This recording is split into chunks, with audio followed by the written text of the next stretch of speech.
under these proposed budget changes. The Inspector General of CSIS will be gone. The Centre for Rights and Democracy will be gone. The National Roundtable on Economy and Environment will be gone. The member opposite talks about the National Roundtable on the Environment and the Economy. They have tabled more than 10 reports encouraging a carbon tax, Mr. Speaker. Now we know why the Liberal Party is holds that organisation so dearly, because they truly want to bring in a carbon tax on every family in this country. Well, those of us on this side of the House won't let them do it. Foreign Affairs Minister John Baird sparked a firestorm with those comments there around the reasons why the National Roundtable on the Environment and the Economy was axed. Now, you just heard it. In the House, it sounded as if, to some, that reports of supporting a carbon tax was behind the Roundtable's demise, which raises the question, are partisan politics behind some of the budget cuts, or has the National Roundtable simply outlived its usefulness? Let's get a perspective from the foyer of the House of Commons. Michelle Rempel is the Parliamentary Secretary to the Minister of the Environment. Megan Leslie is the NDP Environment Critic, and Kirsty Duncan is the Liberal Environment Critic. Good to have all of you on. Michelle Rempel, you heard that exchange. Was the National Roundtable's notion, studies on the use of a carbon tax and pricing carbon, by the way, Alberta and BC both price carbon. Was that the reason why that program was cut? Oh, absolutely not. Minister Kent's been very clear on this, and Minister Baird clarified his comments. Look, you know, a carbon tax would be really hard on the Canadian economy, including manufacturing jobs in Ontario. Canadians rejected a carbon tax resoundingly in the 2008 election, and when the Liberal Party brought up this question today, Minister Baird made those comments to re-emphasize that point. You know, that issue is something that we should be looking at as Canadians right now. We've got the NDP leader pitting workers against each other in this country, supporting a carbon tax, which would have a big effect on the Ontario manufacturing sector. And as for the National Roundtable, that was created in 1988. There are numerous agencies across the country right now that have similar mandates. We fund university research, R&D at record levels that also participate in similar type of activities. So we're also trying to be good stewards of taxpayer funding. So why did he mention the carbon? I mean, he said before, this is the thing that's confusing. You've said before that, you know, this has been around for a long time, there's other sources of information, so fundamentally it's redundant. Why did John Baird so specifically single out what he said, the 10 reports on the carbon tax, that they don't need it, as if that's the reason this thing was targeted? Well, this is a timely issue to carbon taxes. Again, the leader of the NDP is talking about input costs of manufacturing. Well, a carbon tax would certainly have an impact on the manufacturing sector in this country. It's something we're really concerned about. The NDP is talking about, you know, again, this sort of regional politics on workers, and they're not talking about their hidden agenda to raise input costs for manufacturing and carbon tax. Also, you know, the Liberals saw greenhouse gas emissions rise under their tenure. They put forward a carbon tax plan which was resoundingly rejected by Canadians. The Liberals had a plan. You know, we're just excited about a budget that promotes jobs and economic growth, and also ensuring that we've got that balanced budget down the road. All right, well, let's get the opposition's view. Megan Leslie, what's your view? Was John Baird simply pointing out that they did studies and advocated for a price on carbon or a tax on carbon, or was this ideologically driven? What's your view? I think that the minister's backtrack in scrums after question period was baloney. It was absolute baloney. Minister Baird is a very skilled minister. He's very skilled in question period. That was a practiced answer. That was an answer that was put forward purposefully. That wasn't a slip of the tongue. That's what they really think here. They want to get rid of evidence, so they cut the National Roundtable. They want to get rid of science, so they cut Environment Canada. They want to get rid of environmental oversight, so they gut the Environmental Assessment Agency and the regulations. This is ideologically driven. This whole budget is ideologically driven, and it's pipeline driven. Every barrier you can find has been gutted or eliminated with this budget. But that doesn't, I mean, Kirsty Duncan, that may be your view, but it doesn't necessarily mean, I'm just trying to get at, because it would be an interesting point if, in fact, the National Roundtable on the Environment and the Economy was cancelled because of its advocation of a carbon tax or price on carbon, or simply because it's outlived its usefulness, which John Baird clarified later that it was outliving its usefulness. So what do you think of this? Well, I think, first of all, it confirms what we've known for a long time. This government puts ideology above evidence. The National Roundtable has been an important, independent, unbiased voice for 20 years.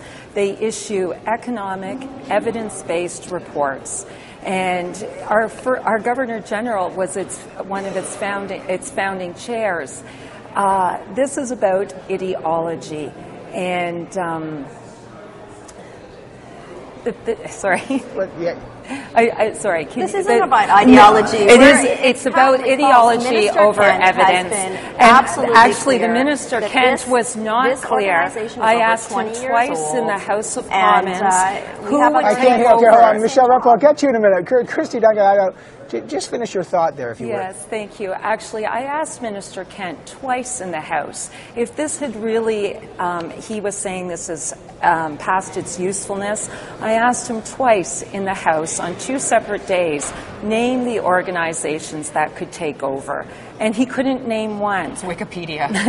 It's the internet. Well, no, I'll read you what he said. Okay, let's get Michelle Rumpel, but he did say, and I'm reading what he said here, it was established 25 years ago. There's not a lot of groups doing that type of environmental research. Now there's a huge number of them. Michelle Rumpel, what groups replace the work of the Roundtable? Well, I'm glad you asked that. I mean, Canadian universities, first of all, are world-renowned in their, climate research, policy research, economic modeling. My colleagues participated in that process over their careers, so they should be supportive of the work that's happening at universities across the country. C.D. Howe Institute, Simon Fraser Michelle, Institute. it was the only independent organization started by Let's hear Michelle Rumpel. Let's hear Michelle Rumpel. Go ahead, Michelle Rumpel. I'm shocked to hear this because my colleague is arguing against academic freedom. That's absolutely not the case, Evan, Michelle. I That's look ridiculous. To seeing what they will do tonight when they vote on our Budget Implementation Act, which includes hundreds of millions of dollars, more than that, to support academic research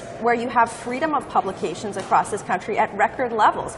They never talk about this. They never talk about the work that's happening at universities or at other institutions. Michelle, I take every opportunity to promote science in this country. You are killing science. You have you have tried to eliminate it. Hang on. Let me just Michelle Rumpel. Both John Baird and you said today the government or the Canadians have overwhelmingly rejected the carbon tax. I just have to ask you then, in Alberta they have a $15 a ton price on carbon. The money goes into a technology fund. They also have one in British Columbia. So clearly the idea that you could put a price on carbon or emissions is actually accepted by millions of Canadians. So is it so far out of whack that to at least look and study that? Well, again, the Liberal Party put forward a fairly comprehensive carbon tax program in their platform in 2008. They never talk about the incremental costs that such a tax would have. It goes up the consumer chain, down the consumer chain, and what we're concerned about with the Conservative government is ensuring that Canada has long-term prosperity. A carbon tax, they would have to admit, would affect the manufacturing sector in this country. We're worried about good manufacturing jobs. But they have one in Ontario. But they have one in Alberta, though. Well, we're going to talk about Ontario. Evan, if I may jump in, the Prime Minister himself promised a price on carbon by 2016 to 2018. Michelle, how do you respond to that? The Prime Minister himself made a promise. All right, hold on. Let me just. Okay, so I got about a minute here. Let me get Megan Leslie, who's been quieter here at this moment. Megan Leslie, so I guess, listen, they really, the government is saying you can get that research. That's Michael. Is it fair to say that the research that the National Roundtable is now available in other sources? Therefore, money could be spent on other things. What's your view? I don't think that it is available in other sources, and even if you buy that argument, where could it be available? Well, it could be available from environmental NGOs that the government is going after on a witch hunt. You could get it from universities, and the government is saying, well, there's got to be a commercialization interest in your research. This is arm's length. It's objective. It's a key body of information. I don't think that Wikipedia will be the solution to what the government needs when it comes to setting policy. Well, to be fair, they said universities. Very quickly, Christy Duncan, your point on this is you think the Roundtable still has a useful, and you believe this is ideological. Is that your thesis here? Absolutely. The National Roundtable has been an important, independent, unbiased voice for 20 years. It was started by the Mulroney government, and this government should know what an important voice this is. This is 1940s-style McCarthyism trying to shut down independent voices in this country. Michelle Rempel, when you hear the opposition say that, your response to them? Again, there are so many different sources of information with regard to policy development in this country in a variety of different areas. To say that Canadian charities should be, I'm not quite sure what my opposition colleagues are saying with witch hunt. I think they wouldn't have Canadian charities abide by Canadian tax laws. Again, the National Roundtable was established in 1988. It's done a lot of good work. Our government agrees with that. However, there are numerous other institutions across this country which provide similar work in an unbiased, professional way, and we support those. I hope they'll support them tonight. Well, we'll be watching what happens in this vote tonight. Michelle Rempel, Parliamentary Secretary of the Minister of the Environment, Megan Leslie, NDP Environment Critic, and Kirsty Duncan, Liberal Environment Critic. A crucial vote on the Budget Implementation Act tonight, and the environment, big part of that discussion. Thanks to all three of you for coming on. Thank you for having me.